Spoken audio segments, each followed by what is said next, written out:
리걸마인드 연구소입니다. 이곳은 아주 오래된 은행나무가 있는 곳입니다. 앞에 보이는 이 은행나무가 수령이 600년 좀 넘은 그 정도 되는 나무라고 하는데, 우선 보기에도 아주 우람하죠. 올해 기후가 그래서 그런지 이 나무는 은행잎이 이미 많이 진 상태고,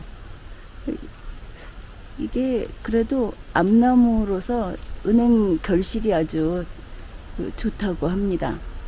상당한 그런 굵기입니다. 오래 살아온 나무로서 아주 듬직한 그런 모습입니다. 그리고 이제 바로 옆에 있는 나무가 여기에서 그 같은 600년이 넘은 그런 나무로서 그 고유제도 지내고 하는 그런 큰 은행나무입니다. 나무의 저 줄기 저 가운데를 보면 뒤틀린 모습 같은 것도 상당히 보기 좋고 그렇습니다.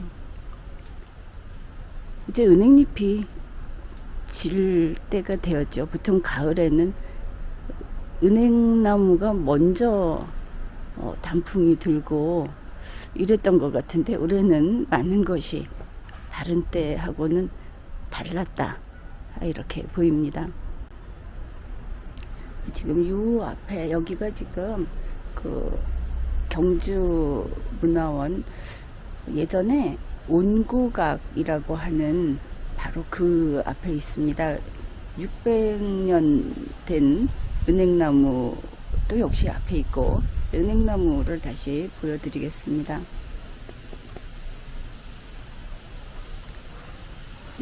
이 정면에 보이는 이것이 600년 된 은행나무고, 그 은행나무 밑에 바로 보이는 기와집, 저것이 온고각이라고 합니다. 여기는 경주 문화원 안에 있는 이제 그런 장소이고, 이 은행나무 이거를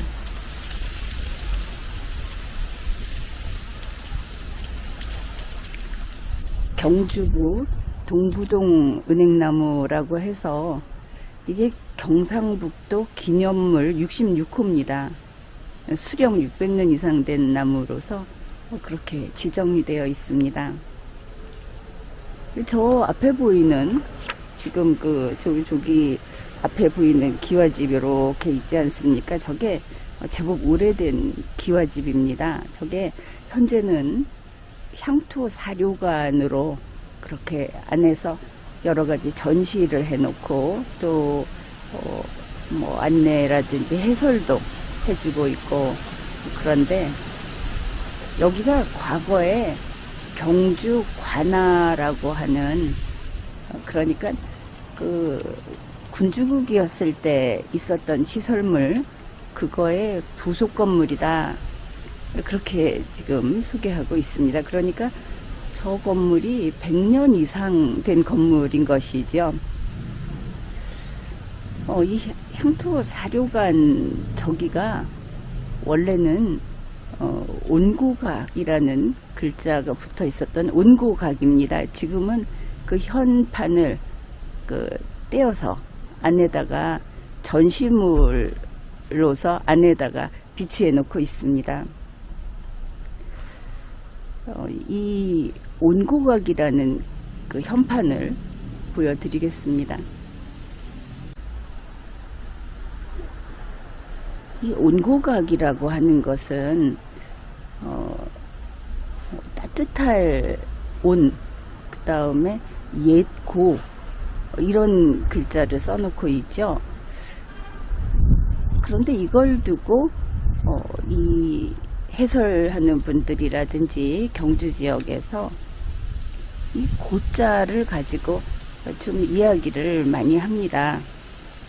왜냐하면 이 글씨가 당시 조선 총독부의 총독이었던 데라우치 마사타케 씨의 글씨다. 그도 그럴 것이 그 당시 조선 총독부가 있던 그 당시에 바로 이곳이 그 박물관의 중심이 되는 전시실이었다고 하고, 이제 그 현판이 붙어 있던 이 건물이 그리고 이때 이 박물관이 무엇이었는가 하면은 조선 총독부가 여기를 관리하던 그 나는 식민지 조선국이라고 부르는데 그 조선국의 박물관 경주 분관이었던 겁니다. 그 데라우치 총독이 쓴 이 글자, 이걸 가지고 이제 해설이 여러 가지로 분분하다고 했는데 그 이야기를 좀 해보겠습니다. 우선은 주된 이야기는 이겁니다. 이게 논어의 온고이 지신에서 그것에서 따온 그런 글자로 이거를 썼다고 하는데, 어째서 논어에 있는 그 고자는 연고 고자인데 옛 고자를 썼는가 하는 이런 겁니다. 그래서 현재 경주 쪽에서 이야기하는 설명을 보면은 그 논어에 있는 그 연고 고자는 그게 어떤 주관이 조금 포함이 된 고라는 것이고, 현재 데라우치가 쓴 옛 고자는 객관적인 그 고자다. 그러면서 이게 이제 신라를 좀 폄훼해서 이런 글자를 쓴 게 아니냐 하는 의견도 나오고 있고 그렇습니다. 그런데 이 온고이 지신 이 글자를 가지고 썼는데 왜 글자가 다른가 하는 이야기를 듣고 생각을 좀 해보았습니다.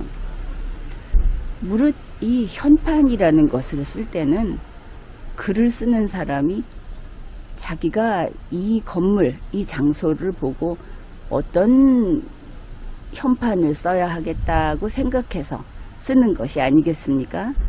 논어에 있는 문장을 베껴서 단지 몇 글자를 뽑아서 쓰는 게 아니다. 그런 겁니다. 그러니까 현판이라는 것은 창작이다. 물론 전해 오는 많은 우리가 보고 있는 현판은 주로 왕이 그 현판의 글을 그 이름을 정하게 해서 그래서 쓰게 하고 이런 예가 많습니다. 그러나 본인이 직접 현판을 썼다고 한다면, 지금 이야기를 듣고 보면 직접 그 이름을 정해서 썼다는 거 아닙니까? 그렇다면 우리는 이걸 보고 어떻게 생각을 해야 하겠는가? 데라우치라는 사람이 누군가에 따라서 달리 생각할 것이 아니고, 어떤 이가 현판을 썼다 하는 것을 가지고 우리는 어떤 입장을 취해야 할 것인가, 그 부분입니다. 그러니 현판이 창작이다 하는 관점에서 볼 때 결국은 그게 어떤 뜻인가 하는 것을 찾아야 하는 겁니다. 그러니까 이게 논어와 다르다 하는 것을 문제 삼을 일이 아니고, 이 글을 쓰는 이는 어떤 뜻으로 이런 이름을 정했을까. 그래서 첫째는 이게 실수로 이렇게 된 것인가 이렇게 생각을 할 수도 있고, 그 다음에는 이 현판을 쓴 사람은 무슨 생각으로 무슨 뜻으로 이런 이름을 썼을까 크게 이렇게 두 가지로 나눠볼 수 있겠죠. 왜 그런가? 이것은 아주 간단하게 우리가 납득할 수 있다고 봅니다. 가령 이 현판을 퇴계 이황이 썼다고 해봅시다. 그러면 물론 이황은 유학자이니까 그가 몰라서 썼다는 생각은 당연히 안 할 겁니다. 이제 그러나 이 사람이 나쁜 마음으로 썼다. 신라를 폄훼하기 위해서 썼다. 이쪽으로는 가지 않겠죠. 바로 뭔가 깊은 뜻이 있어서 썼겠구나. 이렇게 갈 거라는 겁니다. 그렇다면 데라우찌라는 것 때문에 우리는 아무 근거도 없이 그가 신라를 폄훼하려는 그런 뜻에서 이렇게 썼다는 이야기까지 나온 게 아닌가, 이렇게 볼 수 있겠죠. 그거는 일본인을 그렇게 보는 것은 내 나라와 내 민족을 사랑하는 태도라기보다는 편파적인 태도다. 그것은 분명한 겁니다.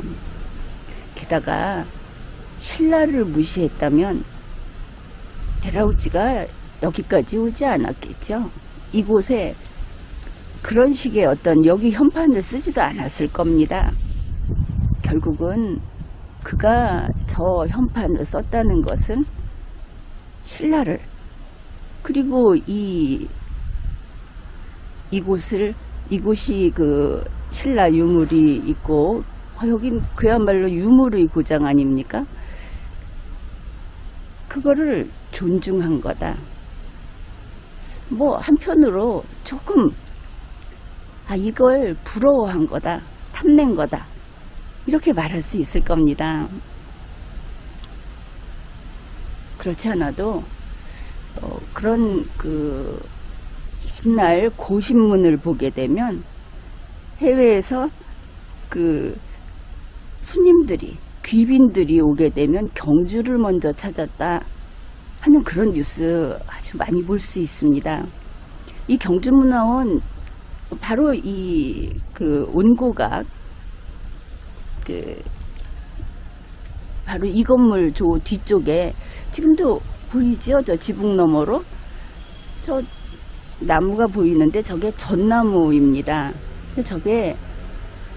저것도 나이가 꽤 됐습니다. 저게 1926년 스웨덴 국왕이 이곳을 방문했을 때 기념식수 한 거라고 합니다. 저 두 그루 다. 저것도 그러면은 정말 100년 다 됐죠.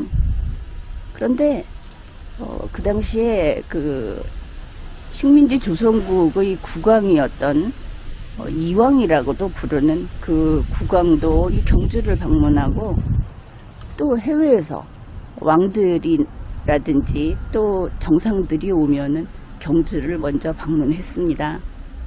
이 신라 천년의 수도 고도 경주, 그리고 가는 곳마다 문화재가 즐비하고 또 역사가 있는 그곳이기 때문에 누구나 오고 싶어 했던 그런 곳이고, 데라우찌도 그런 의미에서 이곳을 무시하지는 않았을 거다.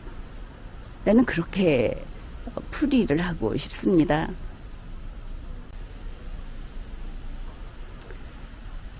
다음으로 이제 이 본격적으로 한자 풀이에 대해서 이야기를 해보겠습니다. 흔히 우리가 온고지신 하면은 누구나 알고 있는 옛것을 익혀서 새로운 것을 안다, 이런 풀이를 하지 않습니까? 그 온고이지신해서 중간에 그 이자가 하나 더 들어가죠.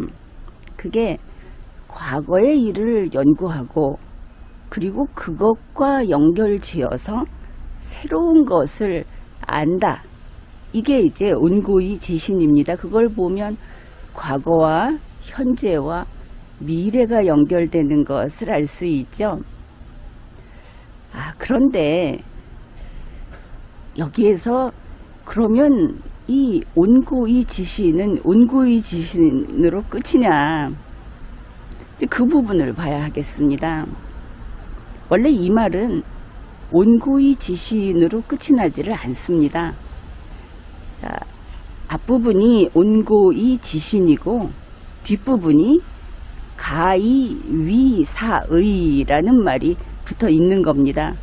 온고이 지신, 가이 위 사의. 이게 무슨 뜻이냐 하면은 앞부분은 이야기를 했죠. 옛 것을 익히고 그로 인해서 그와 연계해서 새로운 것을 안다. 이게 앞부분이고 뒷부분은 바로 이런 사람은 스승으로 삼을 만하다. 그래서 이거는 결국 스승이나 또 선비, 학자, 그런 사람을 이야기하는 겁니다. 그렇다면 이 데라우지가 온고각이라고 쓸 때는 그 표현보다는 다른 걸 쓰고자 했겠구나, 이런 생각을 할 수 있죠. 그래서 옛고자를 쓰면 이게 무슨 뜻이 되는가? 온고라고 하면 그냥 과거를 한다, 이렇게 됩니다. 그러면 우리가 그냥 짐작하건대 데라우찌라는 인물이 누구냐? 나름대로 그 당시에 새로운 사상, 신사상에 빠진 인물이다. 그는 뭐 유학을 했는지는 모르겠지만 유학자라기보다는 행정가요, 정치가다, 이렇게 봐야 하겠죠. 그래서 데라우찌 입장에서는 이 식민지 조선국에서 자기가 여기 파견돼서 행정 업무를 담당하는 그런 높은 지위에 있으면서 과거를 보존하면 그러면 자기 할 일을 다 한 거다, 이렇게 볼 수 있지 않겠는가. 그렇게 생각해 볼 수 있는 겁니다. 그래, 우리가 이런 일본을 보면서 지금 안 그래도 일본과 세계 판세를 보면 일본과 우리가 가깝게 가는 것은 분명하죠. 그것과 별개로 우리나라에서는 친일, 반일이라고 하는 어떤 기준이 있습니다.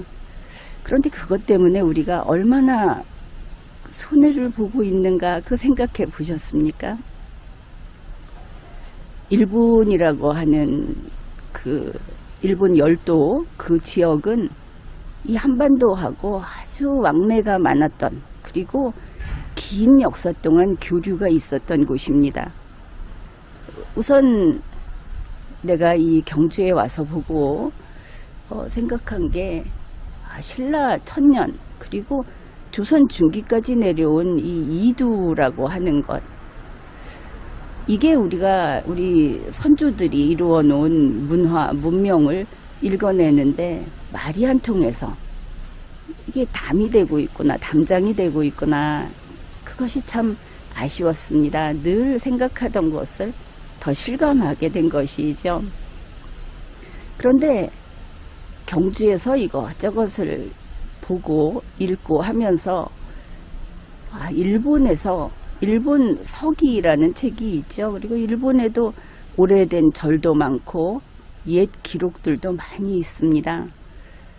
그곳에서 신라의 왕이나 주요 인물들의 이름을 한자로 표기했는데 신라 말은 한 2개, 3개밖에 안 되는데 일본에 가면 7, 8자가 되더라. 그걸 보고 이게 우리가 신라의 말, 이 이두라는 것을 제대로 풀어낼 수 있고 그런 단초가 되지 않을까, 그런 생각을 했습니다. 일본을 연구할 필요가 있다는 것이죠. 우리를 위해서. 이제 바로 그런 겁니다.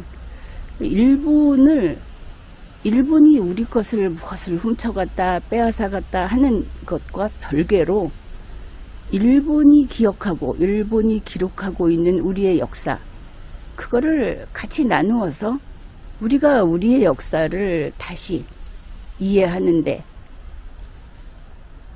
도움을 받아야 하지 않겠는가, 그렇게 보고 있는 겁니다.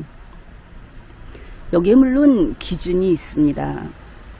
일본과 가까이 지내자 한다고 해서 일본 것을 좋아하고 한국 것을 가벼이 여기고 일본을 칭찬하고 이것을 과도할 때 숭일, 일본을 숭배한다, 일본을 선호한다, 이렇게 말할 수 있겠습니다. 그것은 안 될 일입니다. 당당하게 우리는 우리 땅에 발을 딛고 일본과 우리가 1대1로서 정말 학문적인 그런 면에서 일본과 협조를 하는, 협일을 하는 것은 더욱 노력을 해야 하고 필요하다. 그러나 숭일은 안 된다, 이런 것입니다. 그러니 인생이 간단하지 않듯이 아주 쉽게 친일이냐 반일이냐 하는 이야기는 이제 넘어서야 할 때가 된 것입니다. 저는 일제강점기라는 것을 그거 참 자존심 없는 표현이라고 봅니다. 내가 얼마나 심하게 아프게 맞았는가 하는 것을 내세우기 좋아하는 사람은 자존심이 좀 강하지 않은 것이죠. 내가 써놓은 리걸마인드 시리즈에도 있듯이 왜 나는 일제강점기라고 하지 않고 후기 조선국 혹은 식민지 조선국 연합국 시대라고 표현을 하는지 그것은 책에 써놓았습니다. 우리가 20세기 전반기 그때의 우리 역사를 한반도 역사에서 젖혀놓고 있죠. 이제 그 부분은 좀 더 용기를 내서 주체성을 가지고 그게 다시 우리의 역사로 들어오게 할 때 우리 한반도 그리고 우리 민족은 이만큼 우수했고 이만큼 찬란한 문화를 키워왔다. 우리는 그 후손이다. 우리는 어떤 경우에도 이 인류의 진보에 크게 기여를 하는 그런 우수한 그런 사람들이다 하는 것을 다시 한번 다들 느끼게 될 겁니다. 단지 경제가 어렵다, 뭐가 어떻다, 국제정세가 어떻다, 북쪽에서 우리를 공격하려고 한다, 이런 이야기가 나올 때 당당한 주인의식을 가지고 그리고 이게 내 땅이요 내 나라다 하는 자신감, 이 역사가 나와 함께 이어져 있다 하는 그런 자신감이 가장 중요한 겁니다. 그러면 세상은 살만한 겁니다. 지금까지 리걸마인드 연구소였습니다.